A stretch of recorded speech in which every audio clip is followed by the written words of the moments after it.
बातमीचे प्रायोजक आहेत हॉटेल रोहित। बुलढाणा जिल्ह्यात काल सायंकाळी लोणार, सिंदखेड राजा, मेहकर, साखर खर्डा परिसरात अचानक वादळी वाऱ्यासह अवकाळी पाऊस झाला। यामुळे या परिसरातील भाजीपाला पिकांसह ज्वारी, गहू, हरभरा तसेच कांदा बियाणे पिकांचे मोठे नुकसान झाले आहे। तर साखर खर्डा परिसरात गारांचाही पाऊस झाल्याने आंबा पिकांचे नुकसान झाल्याची माहिती मिळत आहे। वादळी वाऱ्यासह अवकाळी पावसामुळे परिसरातील झाडांची सुद्धा पडझड झाली आहे। तर लोणार तालुक्यातील पालास भागातही जोरदार पाऊस झालाय। अचानक आलेल्या पावसाने परिसरातील नागरिकांचे जनजीवन विस्कळीत झाले होते। लोणारमध्ये बिनमौसम बरसात, जोराचा पाऊस चालू झालेला आहे लोणारमध्ये।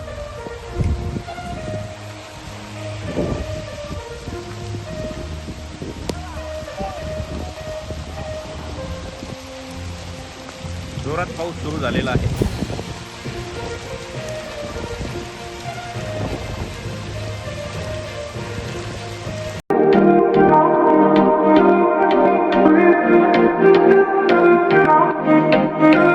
सोलापुरात व्हेज, नॉन व्हेज जेवण मिळण्याचं एकमेव ठिकाण हॉटेल रोहित। चवीला टेस्ट, हॉटेल रोहितचे जेवण बेस्ट। बर्थडे पार्टी, कार्यक्रम, विविध पार्टींचे ऑर्डर्स ही स्वीकारले जातील। ग्राहकांसाठी खास पार्सलची सोय। आमचा पत्ता हॉटेल रोहित, दादर रस्ता, अपोजिट कारीगर पेट्रोल पंप, सोलापूर।